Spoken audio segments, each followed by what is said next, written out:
This is Latter-day Presentations, where we discuss topics and issues of faith for Latter-day Saints. Welcome to today's presentation. Today's presentation is about informed consent in religion and how it applies to the Latter-day Saint experience of faith. Informed consent is a notion behind a common criticism of the Church. And the basic idea is that it is wrong to raise someone in a religion, and that children should not be given religious commitments until they grow up and become adults. Let's talk through this and why I believe that is an incredibly misguided idea. First, I want to begin with a quote from an article written by my friend Megan Kohler, and it is called "Teaching Children Religious Truth is Not Indoctrination." She writes, "Parents have no choice about whether to influence their child's moral and spiritual development. What they can choose is how they wield that influence and to what end. To refrain from explicit instruction in convictions and doctrine you hold dear does not honor a child's moral agency or develop their critical thinking. It just leaves their spiritual development to the mercy of whatever is culturally popular or pervasive. Rather than freeing children to develop their own beliefs, this hands-off approach impresses upon them the belief that the intellect and the spirit are at odds, that personal autonomy is the highest good, and that reason is the ultimate path for securing it." This is an excellent articulation of the reality of how we influence children's development. This concept is expressed another way in this meme: raising your kids under your belief system? Yikes. That sounds like indoctrination. Obviously, you should raise them under my belief system instead. Of course, this is the logic behind atheist and a lot of other critical arguments against the Church. So let's talk briefly about Christian commitment. Christianity is an extremely low information, high demand commitment. We recall this passage from the book of Matthew, and Jesus, walking by the Sea of Galilee, saw two brethren, Simon called Peter, and Andrew his brother, casting a net into the sea, for they were fishers. And he saith unto them, Follow me, and I will make you fishers of men. And they straightway left their nets and followed him. Think about the simplicity of this commitment. They were told to follow Jesus, and they dropped everything and simply followed him. And this took place with very little information. Now, what commitment were they making? Well, their commitment was high demand. And one of the ways that is expressed is here in the book of Luke, chapter 14. A large crowd came to him, and he turned and said to them, If anyone comes to me and does not hate his own father and mother, and wife and children, and brothers and sisters, and even his own life, he is not able to be my disciple. Whoever does not bear his own cross and come after me is not able to be my disciple. Every one of you who does not forsake all that he has is not able to be my disciple. Now, obviously, here Jesus is not saying that we should go around hating our family members. And the reason we know that is there are many points in his ministry where he actively assisted people in developing close relationships with their family members. So the better interpretation of this passage is that he was saying that people should be willing to let go of commitments that would hold them back from following him. And some of those commitments can be very, very close. So these two passages reflect a combination of high demand and low information commitment that is at the heart of Christianity. But let's return back to a discussion of children and what is the best possible scenario for a child. Well, numerous studies show that religious faith and belonging to religious communities are very positive for mental and emotional health. The best possible scenario a person can hope for is to be raised in a religious community that gives life meaning and offers guidance, growth, mentors, and the benefits of human connection. It is also true that religious communities are likely to thrive if they are high demand. Sometimes in an effort to be inclusive, religious communities relax their standards on doctrine and participation. The result is that these communities dissolve. They lose members.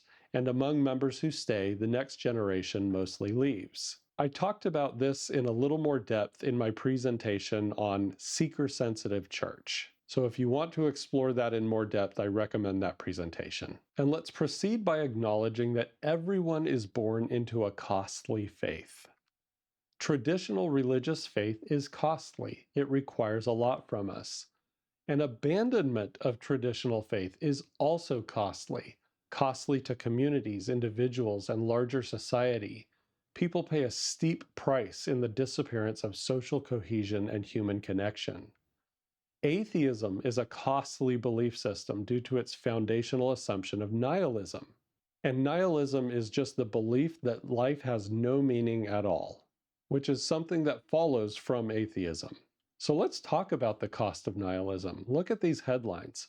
Millennials are leaving religion and not coming back. An increase in nihilism plays havoc with mental health. Here's a chart, percent of the population with a major depressive episode in the past year, going from 2008 to 2020, and you can see a large increase in mental health episodes. Here was a press conference with California Governor Gavin Newsom. He said, "Clean and sober is one of the biggest mistakes this country ever made. We all need to self-medicate periodically. And let's be clear, when we understand that life has no meaning, that leads to a lot of self-medicating behaviors. And many of them, like addictions, are not good for us." Here's another headline. Rising costs and therapist shortages. Gen Z struggles to afford mental health care. And another. Here is a chart of deaths of despair. And you can see a sharp increase beginning in the early 2000s. All of this corresponds to society becoming less religious. And these are very, very severe costs that we are paying.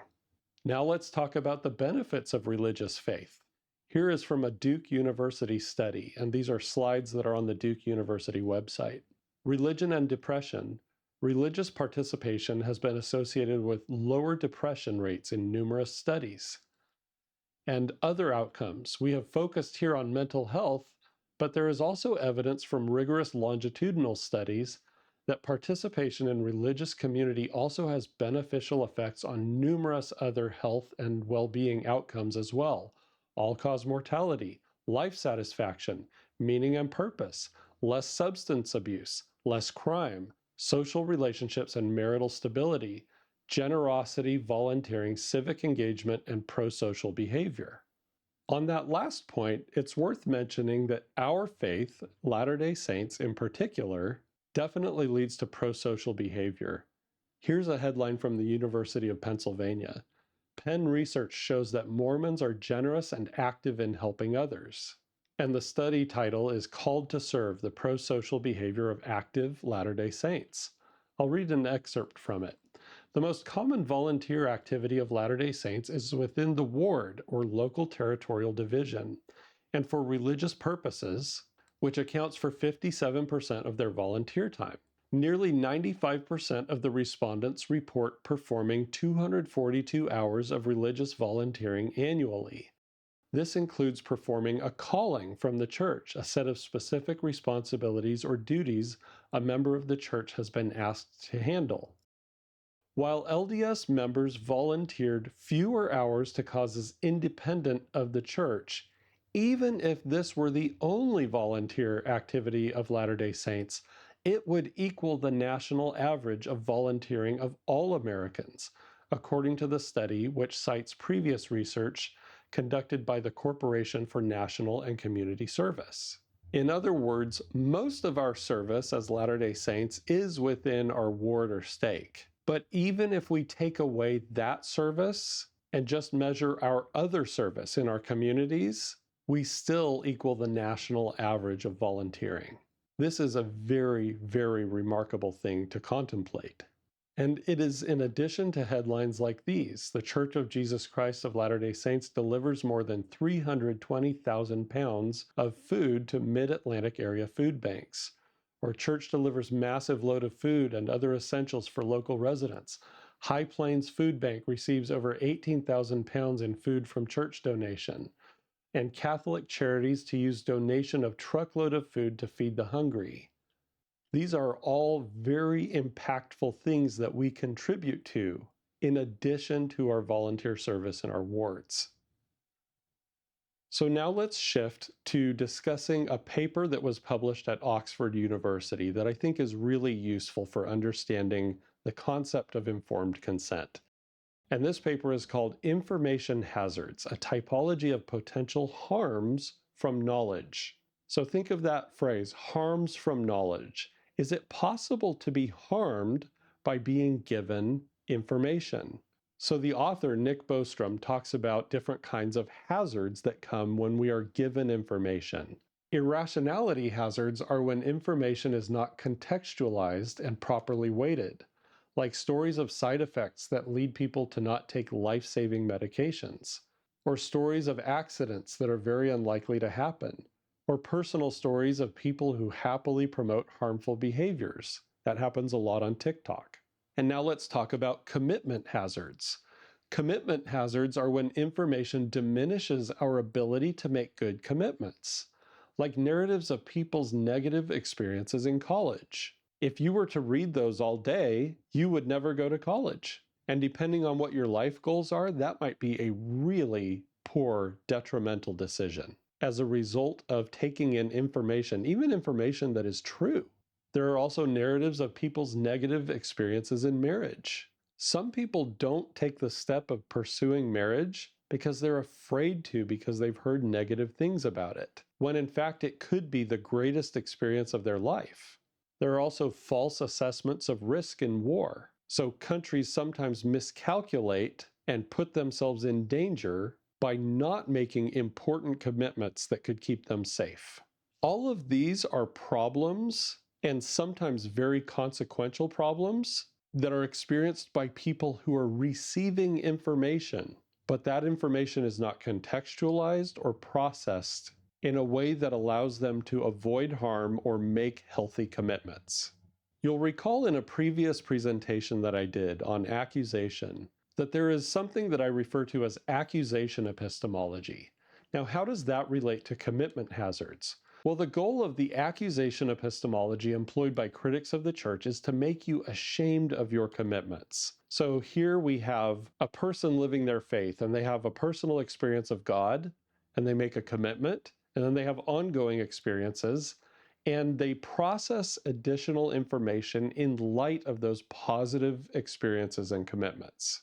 And they experience an upward spiral of joy and growth. But when somebody becomes overcome by accusation, then they negatively reinterpret their experiences. And what follows is decommitment. And then they seek validating narratives, and their information is processed according to this new cycle. And the voices facilitating this cycle are critics who say, you were wronged because you weren't informed of my negative narratives. This is what the church's accusers do.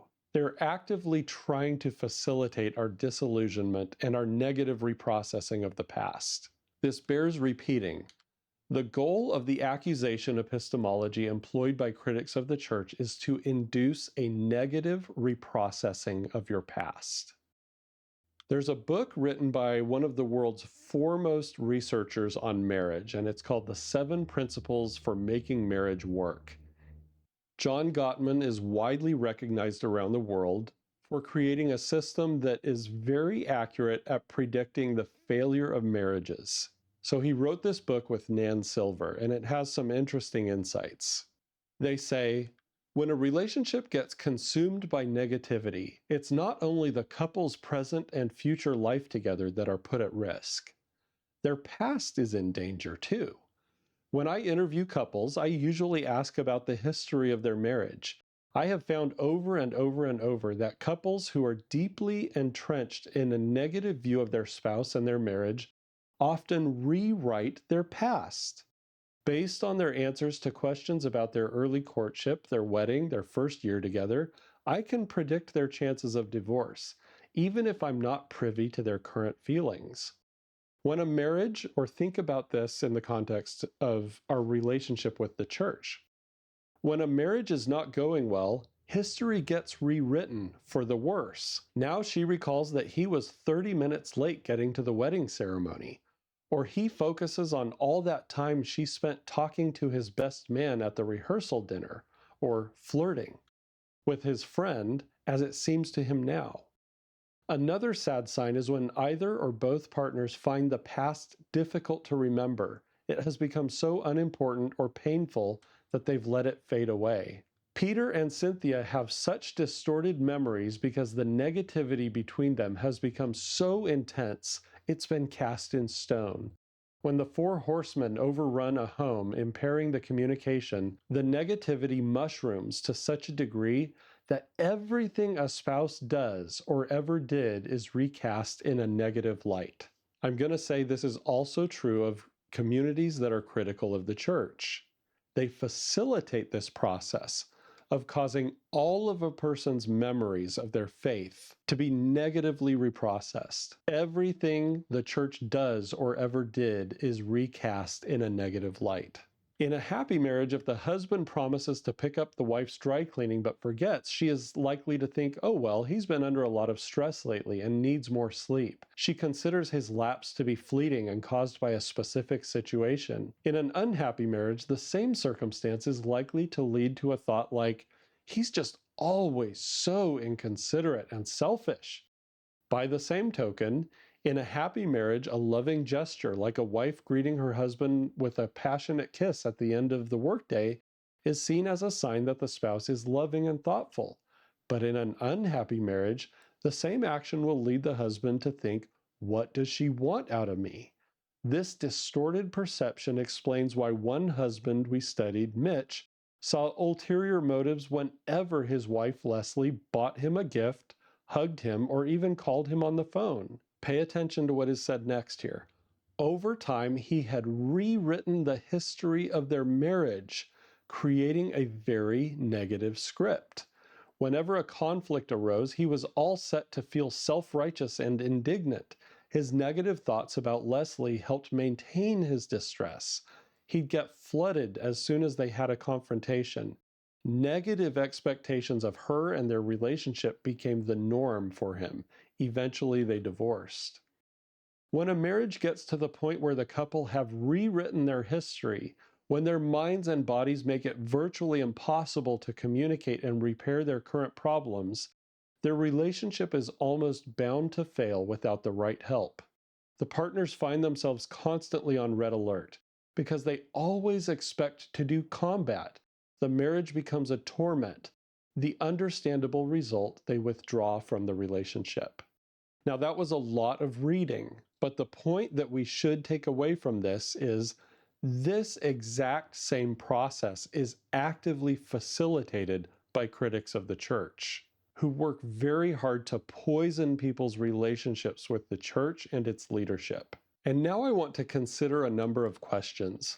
Would you send your children to a school if you knew that bullying or abuse had taken place there? Would you buy a product from a company that had a history of environmental pollution or child labor? Would you develop a friendship with someone who had done something bad in their past?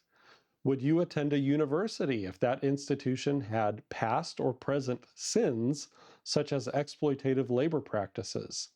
Would you buy a house if you knew that a previous owner had been a bad person? Or would you live on land if you knew it had been taken from native peoples? And finally, would you work for an organization if you knew that its founder had once held some really offensive views? The important thing to understand about all these questions is that most of your and my personal associations have some of these characteristics. If we were to spend all of our time probing all of our associations and commitments for past sins or disappointments, it would destroy us. Accusation epistemology leaves us fearful, neurotic, anxious, unable to make important commitments to people or institutions, and incapable of meaningful human connection. We just want to hide from the world. And the irony in all of this is that a lot of people who facilitate this in groups that are critical of the church are people who consider themselves or even are certified as mental health professionals. So that brings us to a discussion of therapy. Bad therapy is therapy that weakens your ability to engage well with reality and lessens your ability to cultivate and maintain good relationships. Among critics of the church, there are numerous quote-unquote mental health professionals who promote and reinforce cognitive distortions and cultivate an external locus of control in their podcast audiences and their online groups. Both of these are indicators of mental health. So we have people who are quote unquote mental health professionals in these spaces actively undermining the mental health of the people around them. And when they do this, they are rewarded, often financially, but also socially. Many critics of the church who are quote unquote mental health professionals model to their audiences a form of spiritual parasitism. Let's look at it up close. It's a process, it's a cycle, where you start by creating a problem, develop and promote a poisonous narrative, reopen historical and interpersonal wounds, foment resentment, create confusion. Next, you feed off the problem, clone the unwell parts of your psyche in other people, seek validation and attention, derive excitement from the chaos that you create. And next, present yourself as the solution, pathologize healthier ways of thinking, create false dilemmas, and claim the role of the caring empath. The phrase spiritual parasitism is strong, but it is very accurate for describing these behaviors that are typical among critics of the church. But we can explore the idea of informed consent from a different angle, from a positive angle. I believe it is true that when we make commitments in a church context, it is without a full awareness of every possible negative narrative about what we are doing.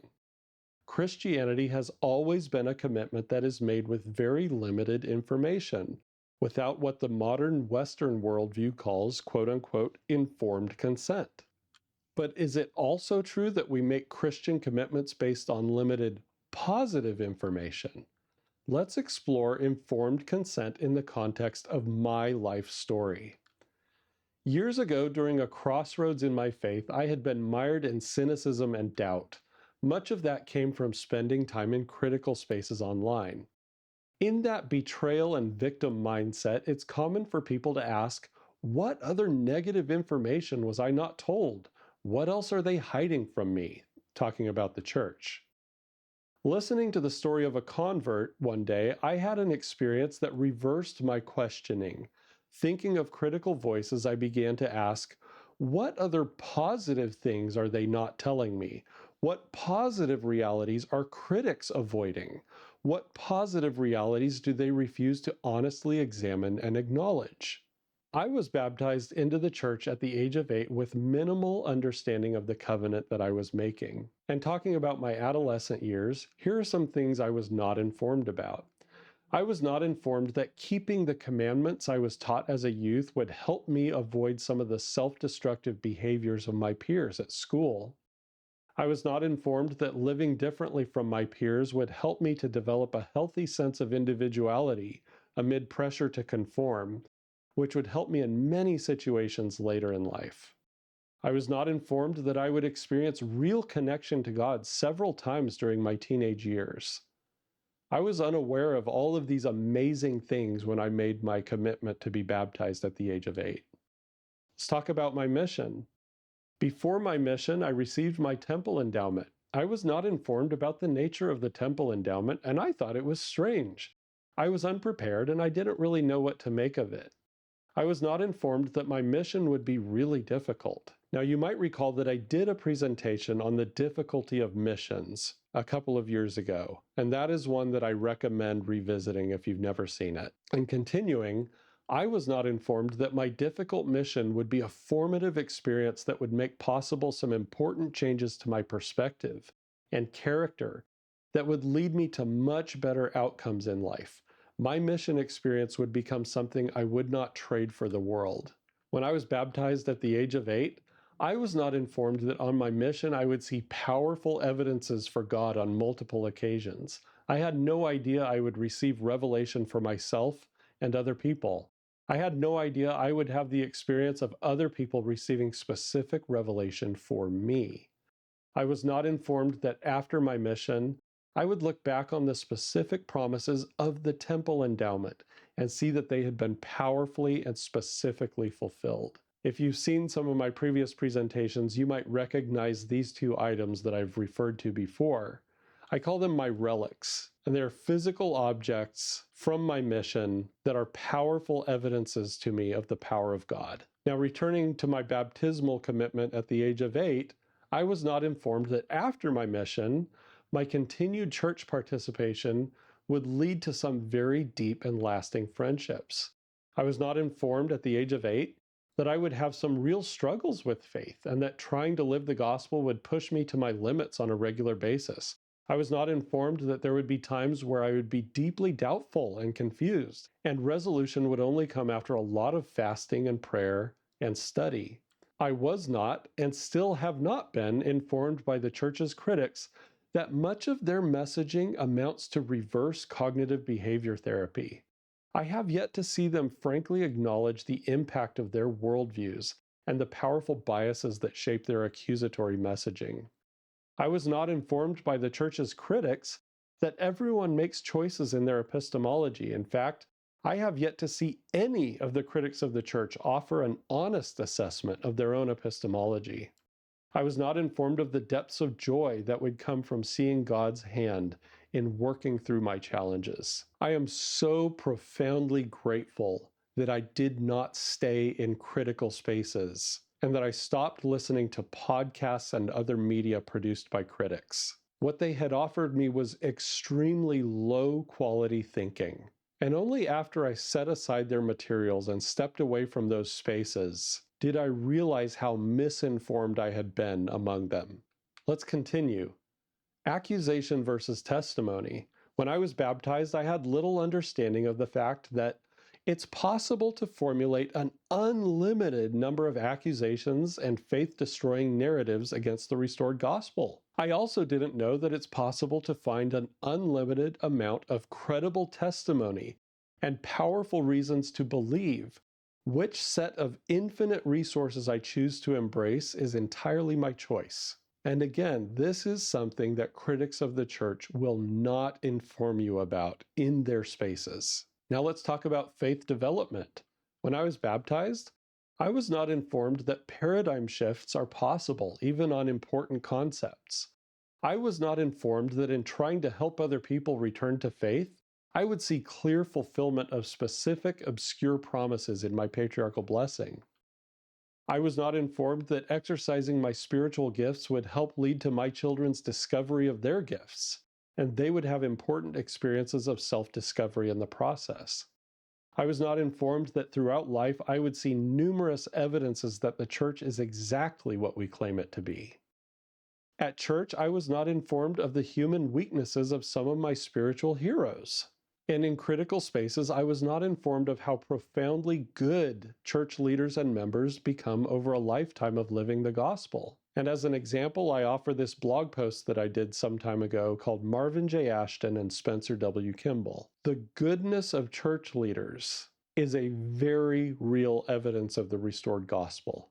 And it is something that the church's accusers desperately want you to avoid looking into. Because if you actually study how good these people are, you will become informed in ways that undermine the work of critics.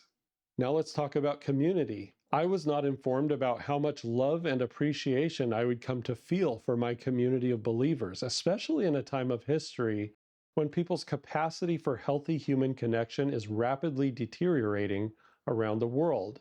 I had no idea how valuable the joy of the saints would turn out to be. And here I reference a book written by former Surgeon General of the US, Vivek Murthy, called Together: The Healing Power of Human Connection in a Sometimes Lonely World. He said, if we imagine human connections forming through a process that starts within each of us, then reaches out to others and loops us closer together, what would we call that process? The best term may be friendship. Everyone at virtually every stage and station of life needs friends. Friendship, in essence, is the social glue that keeps couples, families, kindred spirits, and communities together.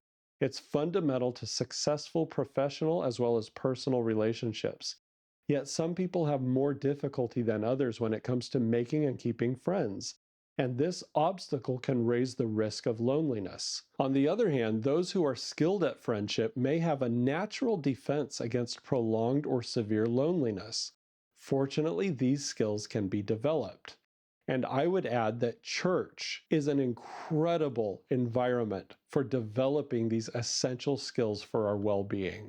And here I offer a picture of when I volunteered at the reopening of the Washington, D.C. temple. This happened shortly after the COVID pandemic. And I was absolutely astonished at how this blessed that entire community of people who are not of our faith. There were countless stories of people not of our faith who experienced remarkable things in that temple open house.